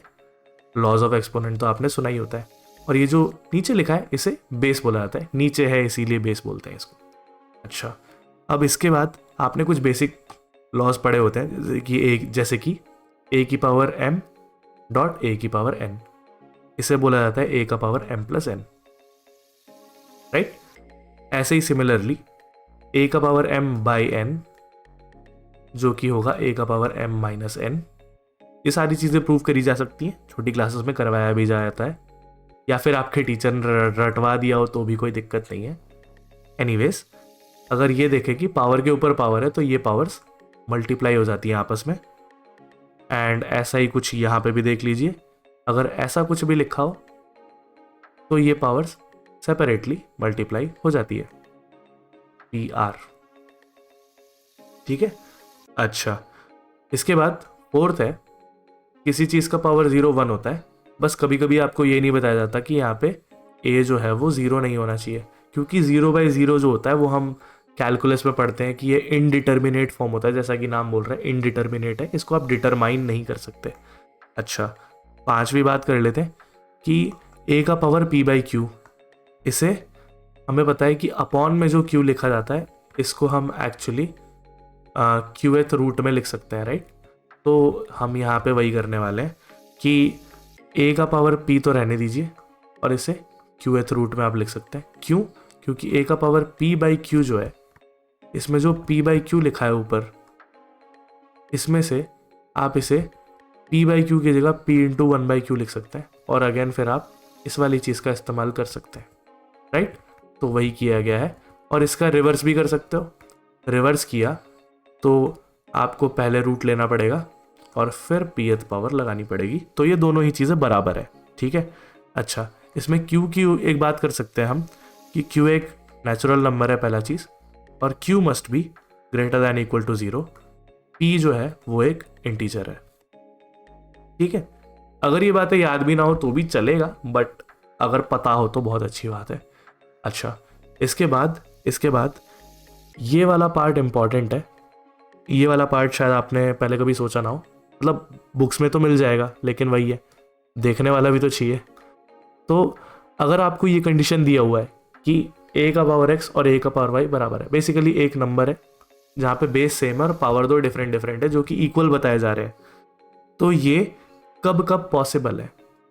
ये पहला तो तब पॉसिबल है जब x और y इक्वल हो, एंड बोला जा रहा है कि बोथ साइड्स आर डिफाइंड, ठीक है, बोथ साइड्स आर डिफाइंड। ये वाली बात इंपॉर्टेंट है, हम देखेंगे इसका काम कहाँ आता है, क्वेश्चन देख लेंगे इस पे। इसके बाद अगर a 1 है तो भी हो सकता है, क्योंकि 1 का पावर एनीथिंग तो 1 ही हो जाता है। अच्छा, अगर a 0 है तो भी हो सकता है, लेकिन x और y को 0 नहीं होना पड़ेगा, और 0 से एक्चुअली ज़्यादा ही होना पड़ेगा। क्यों? अगर 0 से कम हो गया x और y तो a का पावर माइनस x तो 1/a का पावर x हो जाता है ना, और अगर a 0 है तो ये 1/0 हो जाएगा, जिसे हम डिफाइन नहीं कर सकते, है ना, डिविजन बाय 0 नॉट अलाउड। तो इसीलिए हम इसे क्लियरली x और y को 0 से ज़्यादा लिख रहे हैं। चलिए, इसके बाद अगर बात करें तो a -1 होने पे भी ये हो सकता है, लेकिन ये तभी हो सकता है जब बोथ साइड्स बिकम या तो 1 और -1। मैं आइदर भी लिख देता हूँ, बेहतर रहेगा, सिर्फ और लिखने का मतलब दोनों भी बन सकता है, ठीक है। तो आइदर 1 और -1 दोनों में से कोई भी एक, ठीक है। और इन्हीं के एक भैया जी हैं, उन्हें भी मेंशन कर देते हैं कि अगर a का पावर x 1 के बराबर हो जाए तो यहाँ पे आपके पास 3 सिचुएशन आ जाती हैं। पहला कि अगर x 0 हो और a 0 ना हो, क्योंकि अगेन 0/0 फॉर्म बन जाएगी जो कि हमें पता है डिफाइंड नहीं होती है। इसके बाद आप a 1 ले सकते हो, ये तो हमेशा ही ट्रू हो जाएगा, फिर x तो चाहे कुछ भी हो, और a को -1 ले सकते हो, बट LHS मस्ट बिकम क्या? मस्ट बिकम 1, ठीक है। क्योंकि अगर आप देख रहे हो x अगर a -1 है और x अगर इवन नंबर हो जाता है तो ठीक है, पर ऑड हो जाता है तो -1 बन जाएगा, और -1 = 1 नहीं होता है, ठीक है। तो मुझे उम्मीद है ये आइडिया सब समझ आ रहे होंगे। अब इस पे क्वेश्चन देख लेंगे तो थोड़ा बेहतर क्लैरिटी मिल जाएगा। चलिए, अब इसके आगे क्वेश्चंस देखते हैं ज़रा सा। ये एक क्वेश्चन है JEE मेंस 2016 का है, तो इसे पॉज कीजिए ज़रा ट्राई कीजिए। ऑलराइट, मुझे उम्मीद है आपने ये ट्राई किया होगा। देखिए यहाँ पे क्या है कि एक चीज़ के पावर में एक चीज़ लिखी हुई है और ये 1 के इक्वल कब होगा ये बात हो रही है। अगेन आपको पता ही है, मैं दिखा देता हूँ। यहाँ पे हमने देखा था कि ये 3 केसेस में पॉसिबल है, राइट। पहला जब x 0 हो जाए, दूसरा जब a 1 हो जाए, और तीसरा जब a -1 हो जाए, राइट। तो हम यहाँ देख लेते हैं। इसमें हमें पहला केस अगर लेना है, this is possible when case 1, अगर ये चीज क्या हो जाए, अगर ये चीज नॉट इक्वल टू 0 हो एंड x जो है यानी कि जो ऊपर लिखा हुआ है वो 0 हो जाए। मैं बेहतर यही होगा कि मैं पहले 0 वाला केस कर लेता हूँ फिर दूसरा वाला करता हूँ। तो क्या होगा, अगर x square plus 4x minus 60 0 है एंड जो बेस है वो 0 नहीं है, इसको नॉट इक्वल टू 0 करना है, तो ये नॉट इक्वल टू 0 है, ठीक। अच्छा, अगर आप ये बात समझ पा रहे हैं तो मुझे इन दोनों को सेपरेटली सॉल्व करना पड़ेगा। यहाँ पे देखें, मैं शायद इसे स्प्लिट कर सकता हूँ किस पे, 10 और -6 में। तो मैं इसे 10x minus 6x minus 60 is equal to 0 लिख देता हूँ। और जब आप इसे आगे सॉल्व करेंगे, आप x कॉमन ले लेंगे, x प्लस 10 आ जाएगा, -6 कॉमन ले लेंगे, x प्लस 10 आ जाएगा अगेन। तो इसे जब आप सॉल्व करेंगे आपके पास आएगा x प्लस 10 और x माइनस 6, यानी कि x जो है वो या तो -10 होना चाहिए या फिर 6 होना चाहिए, ठीक है। और अगर आप इस साइड पे सॉल्व करेंगे तो आप नोटिस कर पाएंगे कि इसका जो सल्यूशन है, इसके लिए आपको क्वाड्रेटिक फॉर्मूला यूज़ करना पड़ेगा। इसका जो सल्यूशन है वो कुछ ऐसा आएगा, करके देख लीजिएगा बाय द वे। अगर ये सल्यूशन है तो ये नहीं होना चाहिए और इन दोनों में ये है ही नहीं, तो मेरे ख्याल से ये दोनों ही एक्सेप्ट हो जाते हैं। तो x की ये दोनों वैल्यूज़ एक्सेप्टेबल हैं, ठीक है, दोनों को सेटिस्फाई कर दिया गया। अच्छा, अब केस 2 की बात करते हैं। केस 2 में बोला जा रहा है कि आपका जो ये जो बेस है ये 1 हो जाए, यानी कि अगर हम ध्यान दें तो ये जो बेस है x square minus 5x plus 5 ये 1 हो जाए। अच्छा, अगर ये 1 हो जाए तो of course x square minus 5x, ये 1 इधर आके -1 हो जाएगा, तो ये हो जाएगा 4 इज इक्वल टू 0। और आप अगर इसे सॉल्व करेंगे, सॉल्व करके देख लीजिएगा बाय द वे, ये x इज इक्वल टू 1 और 4 आ जाएगा, ठीक है। आप इसे -4 और -1 में स्प्लिट कर सकते हो, -5 को, और ये आ जाएगा। अगेन दोनों ही एक्सेप्टेड है। केस 3 की बात करते हैं। केस 3 की अगर बात करें तो मुझे बेस को -1 बनाना पड़ेगा, यानी कि कुछ ऐसा सिचुएशन बन जाएगा, देख लेते हैं। और दूसरा जो नंबर है वो कुछ ऐसा बनना चाहिए कि LHS 1 आ जाए। तो मैं एक काम करता हूँ ना, मैं इधर से x की वैल्यू निकाल लेता हूँ, x की 2 वैल्यूज आएगी और दोनों को पुट करके देख लेंगे किसमें LHS 1 बन रहा है। अगर -1 बनेगा तो रिजेक्ट कर दिया जाएगा उसको, है ना। तो अगर मैं इसे सॉल्व करूँ तो ये आएगा x स्क्वायर माइनस 5x और ये प्लस का 6 हो जाएगा, क्योंकि ये -1 यहाँ आके प्लस का 1 हो जाएगा। अगेन जब इसे सॉल्व किया जाएगा तो x 2 और 3 आएगा, ठीक है। आप इसे सॉल्व करके देख लीजिएगा, इसे 2 और 3 आएगा। ये मैं कोई डायरेक्ट नहीं कर रहा हूँ, ये पहले से करके रखा है, इस वजह से मैं बता रहा हूँ, ताकि एटलीस्ट ये सॉल्व करने में टाइम ज़्यादा ना लगे। अगेन वीडियो में टाइम तो लिमिटेड ही होता है। अगर मैं x इज इक्वल टू 2 कर रहा हूँ, किस में, मैं x इज इक्वल टू 2 कर रहा हूँ अपना LHS में। तो अगर LHS में x इज इक्वल टू 2 किया जाए तो ये आएगा -1 और ये आएगा 2 स्क्वायर माइनस नहीं है, 4 इंटू 2 आएगा प्लस का 4 इंटू 2 और माइनस का 60। अगर इसे ध्यान से देखा जाए तो ये -1 का पावर 48 होगा, जो कि 1 आएगा, तो ये एक्सेप्टेड है, यानी कि x is equal to 2 accepted है। सिमिलरली अगर आप x is equal to 3 put करेंगे तो LHS में आ जाएगा -1 और ऊपर आएगा t का स्क्वायर प्लस 4 इंटू 3 माइनस का 60। यहाँ थोड़ा ज़्यादा चीज़ें मैंने एक ही जगह डाल दी है, करके देख लीजिएगा। और ये -1 आएगा, यानी कि ये रिजेक्टेड है, यानी कि ये रिजेक्टेड है। यानी कि x की मेरे पास वैल्यू आई -10, 6, 1, 4 और 2। ठीक, तो मैं इसे अगले पेज पे लिख देता हूँ। Therefore x is equal to क्या क्या आया है हमारे पास, -10, 6, मैं लिख ही लेता हूँ, -10, 6 और आया है 1, 4 और 2। ठीक है, 1, 4 और 2। अब सवाल में पूछा गया है कि इन सब का सम कीजिए, जितने भी रियल वैल्यूज आई है इनका सम कीजिए। So sum of all real values of x, यानी कि सीधा x भी लिख दो तो भी चलेगा, यहाँ पे सब रियल ही है। तो वो आएगा -10 प्लस का 6, इसे ब्रैकेट दे देता हूँ, +1, 4 एंड प्लस का 2। अच्छा, तो ये कितना आया, ये आया -4, ये दोनों कट गए और आपका आंसर आया 3। 3 आपके ऑप्शन में है, यस, तो 3 ऑप्शन बी है। मैं यहाँ लिख देता हूँ ऑप्शन बी। तो मुझे उम्मीद है आइडिया समझ आया होगा, नहीं समझ आया होगा एक बार प्लीज़ रिवाइंड कर लीजिएगा। हम अगले टॉपिक की तरफ बढ़ते हैं। ऑलराइट, सो कुछ यूज़फुल मैनिपुलेशंस की बात कर लेते हैं जो मेरे ख्याल से आपको पता होनी चाहिए। इसमें से कुछ चीज़ें बहुत ऑब्वियस हैं, बट आई थिंक ज़्यादातर चीज़ें आपको पता होंगी, नहीं पता है तो अब पता चल जाएंगी।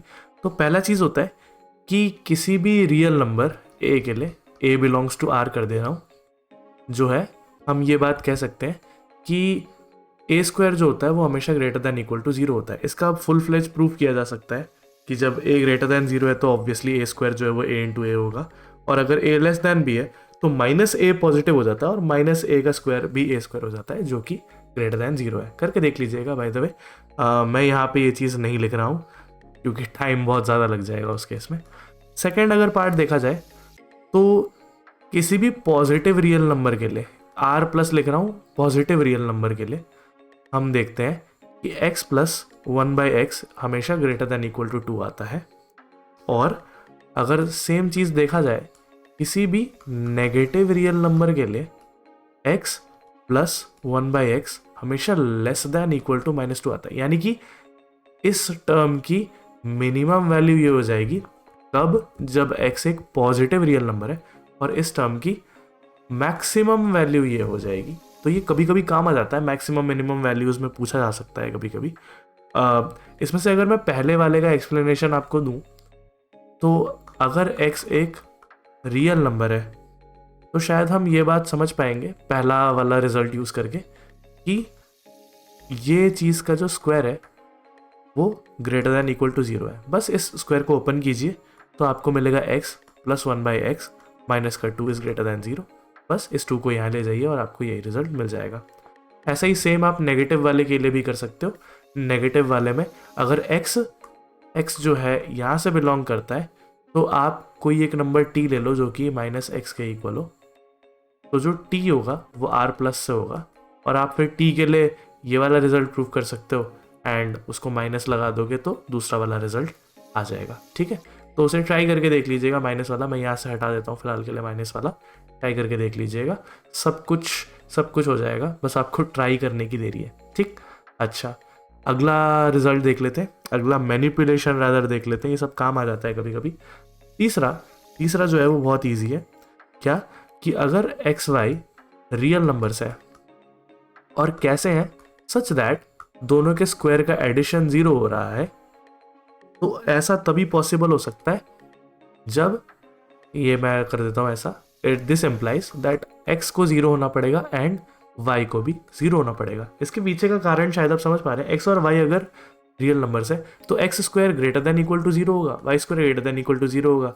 अगर दोनों ही 0 या 0 से ज़्यादा है और उनका सम जो है 0 चाहिए होगा, तो वो शायद तभी पॉसिबल है जब दोनों 0 हो जाएंगे। कॉमन सेंस की बात है, हालांकि प्रूफ भी कुछ इसी तरीके से किया जाता है। ठीक है, इसका एक जनरल आइडिया भी होता है कि अगर x1 का स्क्वायर, x2 का square and so on xn का स्क्वायर, जहाँ पे ये सारे जो नंबर्स है x1 x2 xn ये सारे रियल नंबर्स है, अगर ये 0 हो जा रहे हैं तो ऑफकोर्स इन सारे नंबर्स को साथ में 0 होना ही पड़ेगा और कोई ऑप्शन नहीं है। मैंने x3 लिखा नहीं था तो मैं ऐसे ही लिख देता हूँ, ये सब 0 हो जाएंगे। ये जनरल आइडिया है और ये आपको काम आ जाता है कभी कभी। आपको ऐसे चीज़ें सोचना भी चाहिए कि शायद हमें किसी चीज़ को ज़ीरो बनाना पड़ेगा, उसके बाद हम वैल्यूज़ निकाल सकते हैं, है ना। तो उस चीज़ में काम आ जाता है ये, देखेंगे बाय द वे, हम क्वेश्चंस में देखेंगे। फोर्थ है दो बहुत इंपॉर्टेंट फैक्टराइजेशंस है, उसमें से ये पहला वाला काफ़ी इंपॉर्टेंट है, काम आ जाता है, ये साल भर काम आएगा आपके, जो कि है कुछ इस प्रकार का। ये by the way 9th class की आर डी शर्मा में दिया हुआ है, तो ये कहीं और से उठ के नहीं आया है। आई एम श्योर उन्होंने भी कहीं और से शायद लिया हो, मुझे नहीं पता, बट हाँ ये काफ़ी काम का है। और इसका मैं आपको प्रूफ भी दे दूंगा। पहले मैं सेकंड वाला दे देता हूँ। सेकंड वाला बहुत ईजी है, सेकंड वाला आप अपने हिसाब से कर सकते हैं, पर मैं फर्स्ट वाले का आपको प्रूफ ज़रूर दूंगा। सेकंड वाला ईजी है, सेकंड वाला ए स्क्वायर माइनस बी स्क्वायर के फॉर्मेट में आपको बनाना पड़ेगा, ये इनटू ये दूसरा वाला जो हिस्सा है प्लस है, एंड यहाँ पे प्लस हो जाएगा। देखिए ए plus b a minus B जैसा दिख रहा है, आप यहाँ से यहाँ भी जा सकते हो, कोई दिक्कत नहीं है। मैं पहले वाले की बात कर लेता हूँ। बाय द वे पहले वाले में भी अगर आप इन दोनों को मल्टीप्लाई करो तो यही बन जाएगा, बट स्टिल पहले वाले पे थोड़ी सी बातचीत कर लेते हैं, LHS से RHS बनाने का बात कर लेते हैं, ठीक है। तो आपको जो गिवन था वो ये था k का power 4 plus k square plus 1। अच्छा, इसे हम ऐसा लिख सकते हैं, k स्क्वायर को 2k square minus k square plus 1, कुछ तरीके से ये स्प्लिटिंग द मिडिल टर्म जैसा दिख रहा है, हालांकि ये वो है नहीं, ठीक है। और ये चीज़ डायरेक्टली कभी कभी पता भी नहीं चलती है, अगर आपने करके रखा होगा तो आपको पता रहेगा, अदरवाइज मुश्किल है, ठीक। अब इसके बाद अगर देखा जाए k का पावर 4 को k स्क्वायर का होल स्क्वायर लिखा जा सकता है, इसे 2k स्क्वायर इंटू 1 लिखा जा सकता है, 1 into anything is does not matter, और ये प्लस 1 को 1 का स्क्वायर लिखा जा सकता है, माइनस k का स्क्वायर लिखा जा सकता है। ये मैं क्यों कर रहा हूँ, उन लोग को समझ आ रहा होगा कि ये a square plus 2ab plus b square जैसा दिखाई पड़ रहा है, तो अगर वैसा दिखाई पड़ रहा है तो ये इस चीज़ का होल स्क्वायर होगा और माइनस k का स्क्वायर होगा।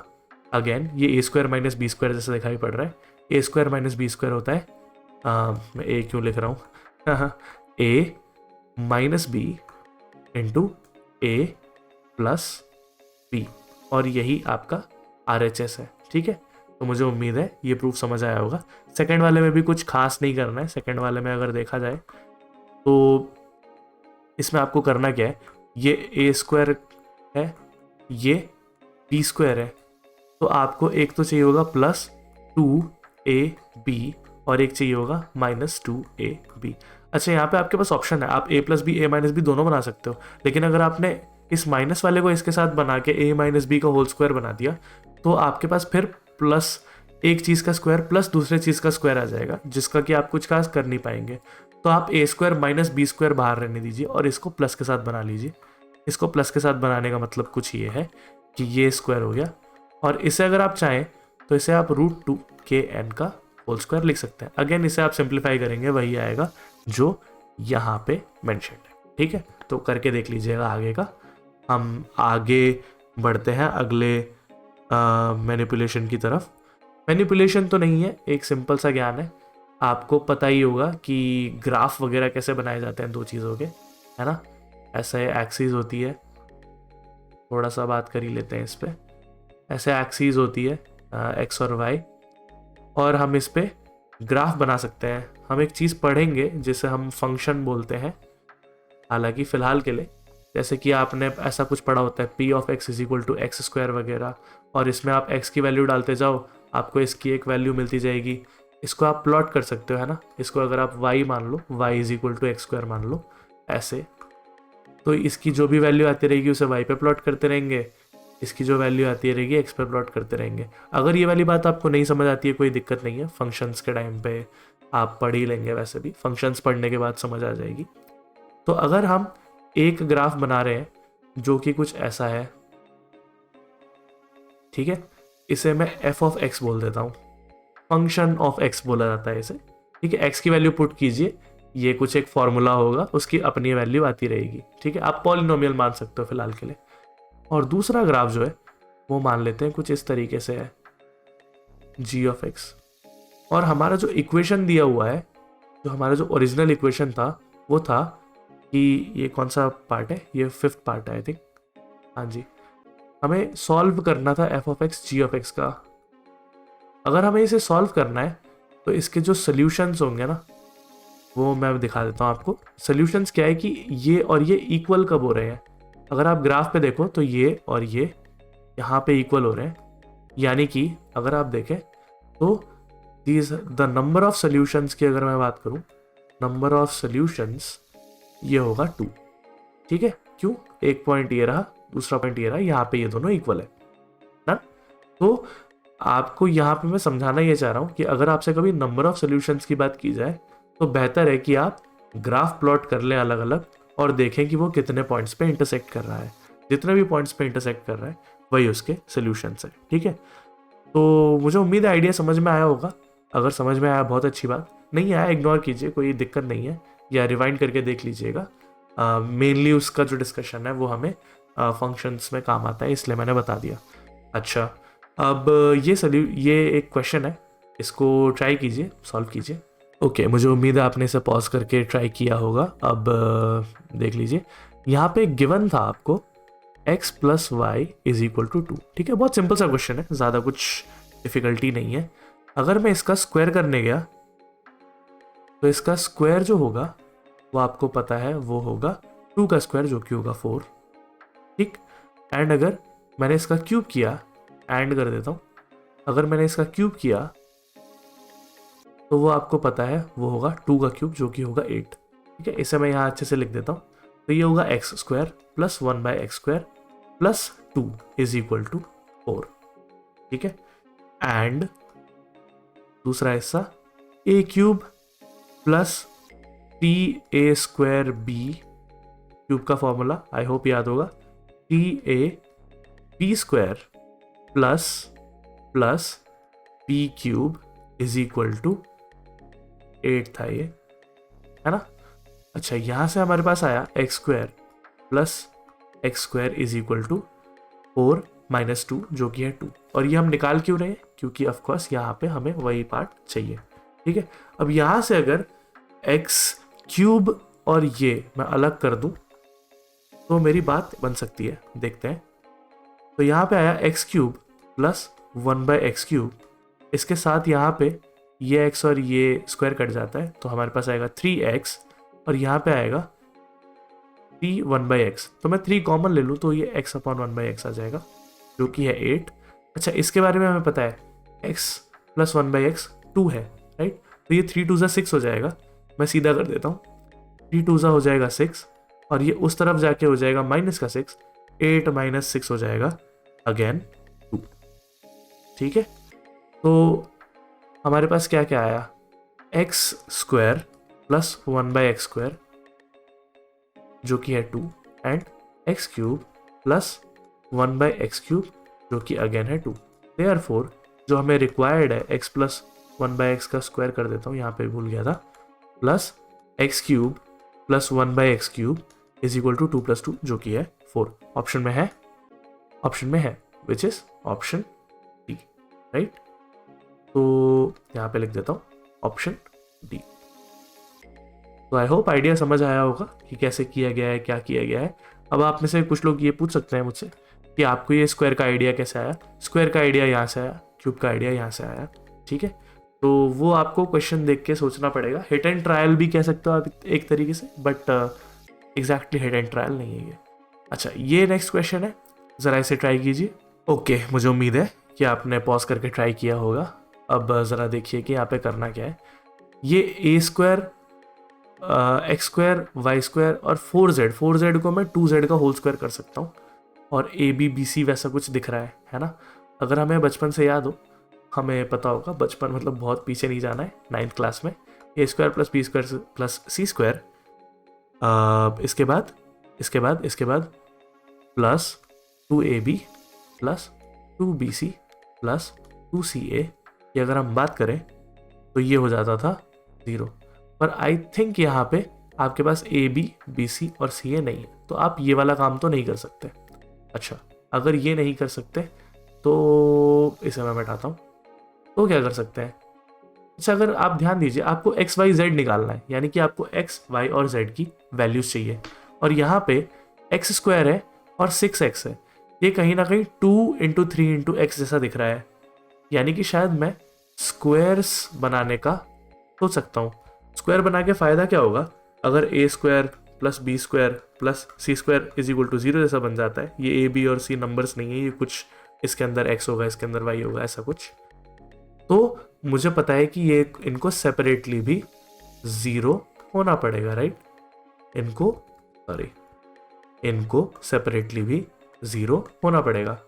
तो अगर मैं यहाँ पे स्क्वायर बनाने में कामयाब हो गया तो मैं डेफिनेटली इस क्वेश्चन को सॉल्व कर पाऊंगा, एक्स वाई और जेड की वैल्यू मिलने का चांस है। तो यहाँ देखिए कैसे किया गया है। एक्स स्क्वायर में ये 6x को आगे ले आता हूँ, ये माइनस का 6x है। अगेन मैं 2a और 6 बनाने के लिए 3 चाहिए होगा। अगर मेरे को इसको स्क्वायर कंप्लीट करना है तो मुझे शायद समझ आ रहा होगा कि मेरे को इसको 3 स्क्वायर ऐड करना पड़ेगा, पर जो ऐड किया वो सब्ट्रैक्ट भी करना पड़ेगा, क्योंकि ये मैंने अपनी मर्जी से ऐड किया है तो मेरे को सब्ट्रैक्ट भी करना पड़ेगा।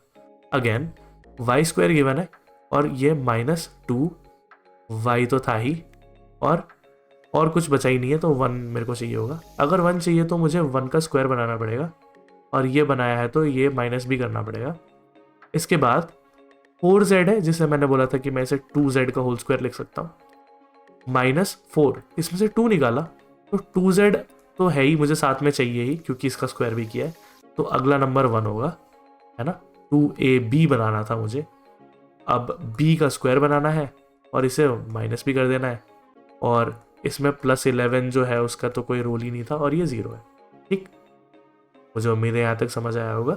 अगेन अगर यहाँ की बात करें तो पहला टर्म बनता है x - 3 का स्क्वायर, ठीक है, -9 है, प्लस y - 1 का स्क्वायर, -1 है, प्लस 2z - 1 का स्क्वायर, -1 है, प्लस का 11 है, इज इक्वल टू 0। ठीक है, मुझे उम्मीद है यहाँ तक सब ठीक ठाक रहा होगा। मैं इसको अच्छे से लिख देता हूँ थोड़ा सा, इज इक्वल टू 0। ठीक, अच्छा, अब आप यहाँ ध्यान से देखिए, ये -9 -1 -1 ये माइनस का 11 हो जाता है, और ये प्लस का 11 है। तो मुझे उम्मीद है मैं इन सबको कैंसिल करूँ तो आपको कोई दिक्कत नहीं होगा, और यहाँ पे फाइनली आएगा x - 3 का स्क्वायर प्लस y - 1 का स्क्वायर प्लस 2z - 1 का whole square is equal to 0। अब ये वही सिचुएशन है जैसा कि मैंने कहा था, a square b square c square का ऐड होना 0 हो जाना। ठीक है, तो इस सिचुएशन में शायद आप ये बात समझ पा रहे हैं कि इसके बाद मैं क्या करने वाला हूँ। सिंपल सा आइडिया, इसके बाद मैं लिखने वाला हूँ कि x - 3 को 0 होना पड़ेगा, एंड y - 1 को 0 होना पड़ेगा, एंड 2z - 1 को 0 होना पड़ेगा, यानी कि x को 3 होना पड़ेगा, y को 1 होना पड़ेगा, और z को 1/2 होना पड़ेगा। अब x y z हमें निकालना था, तो ये होगा 3 × 1 × 1/2, सॉरी 1/2, जो कि होगा 3/2। Is it there in the option? It is there in the option, which is option A. मैं यहाँ लिख देता हूँ, ये ऑप्शन ए है। तो I hope the idea is clear. जैसा कि आप देख पा रहे हो, पहले मैंने कोई और फॉर्मूला ट्राई किया था शुरू में, वो मेरे लिए वर्कआउट नहीं किया, तो मैंने दूसरा वाला ट्राई कर लिया। पुराने फॉर्मूलेज अगर आपको पता हो तो इट्स वेल एंड गुड। अब ये आज का लास्ट का क्वेश्चन है, इसके बाद होमवर्क प्रॉब्लम्स आपको दे देंगे। इस क्वेश्चन को रोकिए, ट्राई कीजिए। यहाँ पे MSQ लिखा है, it is multiple select question, यानी कि एक से ज़्यादा ऑप्शन करेक्ट हो सकते हैं। ठीक है, तो इसे पॉज कीजिए, पढ़िए, ट्राई कीजिए। ऑलराइट, आई गेस आपने इसे ट्राई किया होगा। चलिए अब मेरी बारी, आई गेस। तो यहाँ पे लिखा हुआ है 5a स्क्वायर माइनस नहीं है, प्लस है 4b स्क्वायर। मैं यहाँ लिख लेता हूँ बाय द वे इसको, ये एक एक्स्ट्रा पेज हो गया था। चलिए, तो मैं यहाँ लिख देता हूँ कि नहीं, ब्लू में तो क्वेश्चन लिखा हुआ है, आंसर ट्राई करते हैं। 5a स्क्वायर गिवन था plus 4b square plus 4c square minus 8ab minus 4ac is equal to 0। जब मैंने इसे लिखा तो मैंने नोटिस किया कि ab और ac साथ में आ रहे हैं, यानी कि मुझे a और b के बीच में एक रिलेशन बनाना पड़ेगा, a और c के बीच में रिलेशन बनाना पड़ेगा, यानी कि मुझे इस a को स्प्लिट करना पड़ेगा। अच्छा, अब मुझे पता है क्या कि 5, तो एक तो 4 + 1 शायद हो सकता है। कैसे? क्योंकि अगर मैं इसकी बात करूं तो इसमें से 2 तो बाहर आ ही जाएगा। ये 4b² है तो ये 2b का होल स्क्वायर बनेगा, तो यानी कि एक तो 2b के साथ जाएगा, 2 एक बाहर आया है तो बचेगा 2a। तो शायद मुझे इसमें से एक 4a² निकालना पड़ेगा और इसके पास बचेगा फिर a²। अगर यहाँ देखें तो 2 और 4c² तो 2c का होल स्क्वायर बनाना पड़ेगा, यानी कि 2c भी आएगा। 4 ऑलरेडी बन चुका है तो एक नंबर a होगा। यानी कि मैं जज कर पा रहा हूँ यहाँ से, ये सब आपके दिमाग में चलता रहना चाहिए, ये सब लिखने की ज़रूरत नहीं है, ये मैं एक्सप्लेन कर रहा हूँ इसलिए लिख रहा हूँ। ये आपके दिमाग में होना चाहिए कि देखो पहले मेरे पास एक ही ऑप्शन है, मेरे पास एक ही इक्वेशन है और मुझे ए बी सी के बारे में कुछ बात करनी है ना। तो वो तभी पॉसिबल है जब मैं स्क्वायर वगैरह कंप्लीट करके इक्वल टू 0 रख पाऊँ, तो वो सबसे बेस्ट ऑप्शन है।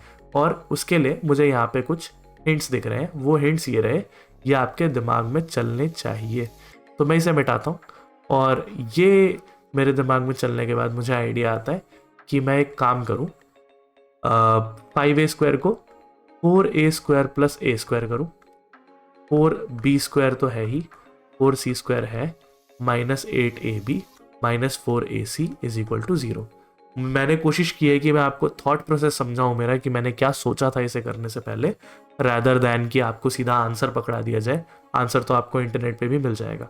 इसके बाद आगे कंटिन्यू करते हैं। ये 2a का होल स्क्वायर है, मैंने बोला था इसे एक बार b के साथ रखना है, तो ये रखा b के साथ, और माइनस 8ab को हमने लिखा था माइनस 2 इंटू 2a और 2b, राइट।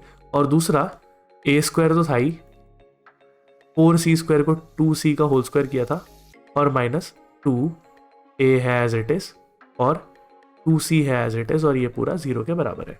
अब यहाँ से आपको दिख रहा है ये है 2a प्लस नहीं है सॉरी, माइनस है 2b का whole square, a minus b का होल स्क्वायर वाला फॉर्मूला, प्लस इसके बाद ये है a माइनस 2c का whole square is equal to 0। I hope यहाँ तक कोई परेशानी नहीं हुई होगी। अब इसके बाद देखें, ये दो चीज़ों का स्क्वायर का एडिशन 0 है, इसका मतलब है कि इन दोनों को सेपरेटली 0 होना पड़ेगा। इन दोनों को 0 होने के लिए मुझे पता है कि 2a 2b के बराबर होना चाहिए इसका 0 होने के लिए, और इसके 0 होने के लिए a जो है वो 2c के बराबर होना चाहिए, यानी कि a/b जो है वो 1 होना चाहिए, a/c जो है वो 2 होना चाहिए। और ये a/b a/c क्यों निकाल रहा हूँ मैं यहाँ पे, इससे पहले नहीं किया था, क्यों? इसके ऑप्शंस में मेरे को a/b a/c लिखा है। तो यहाँ देख लेते हैं, मैंने ये निकाला कि a/b जो है वो 1 है और a/c जो है वो 2 है, राइट। तो अगर हम पहला ऑप्शन चेक करें तो 1 इंटू 2 हो जाएगा, विच इज ट्रू, ठीक। इसके बाद 1 प्लस 2 3 हो जाएगा, ये भी ठीक है। 2 माइनस 1 1 हो जाएगा, ये भी ठीक है। और 2 अपॉन 1 1 हो जाएगा, ये भी ठीक है। यानी कि ऑल आर करेक्ट, ठीक है, all options are correct. Corrects क्यों लिख रहा हूँ मैं, इतनी खराब नहीं है मेरी ग्रामर, आई थिंक थोड़ा सा नर्वस चल रहा हूँ। खैर, तो मुझे उम्मीद है ये आइडिया समझ आया होगा, स्पेशली जो मैंने यहाँ एक्सप्लेन करने की कोशिश की है। ये जो अप्रोच बिल्डिंग की बात जो करते हैं आप, वो ऐसे ही आएगा जब आप ऐसे टाइप के सवाल खुद से बनाने की कोशिश करेंगे, तभी हो पाएगा ऐसा कुछ, ठीक है। तो कुछ नहीं, अगर आपको अलग से होमवर्क नहीं भी दिया जाता है तो आप यही जो क्वेश्चंस यहाँ पे मैंने कराए हैं इन्हें एक बार दोबारा बिना देखे कीजिएगा, तो आपको शायद समझ में आ जाएगा कि मैं क्या बोलने की कोशिश कर रहा हूँ, और आप उसे खुद रेसिप्रोकेट करना चाहिए, तभी जाके कुछ बात हो सकती है। एनीवेज, तो इतना हमें डिस्कस करना था। इसके बाद ये होमवर्क क्वेश्चंस है, आप इनका स्क्रीनशॉट ले लीजिए। मैंने कोशिश की है कि इसमें एरर ना हो, बट अगर हो तो मुझे माफ़ कर दीजिएगा। आंसर्स मैंने साथ में दे रखे हैं ताकि कोई परेशानी ना हो। ऑफ कोर्स ये क्वेश्चन नंबर 3 है, and that's it. So thank you so much for your valuable time. मुझे उम्मीद है आपको ये सेशन हेल्पफुल लगा होगा, and I hope to see you in the next session. Piece.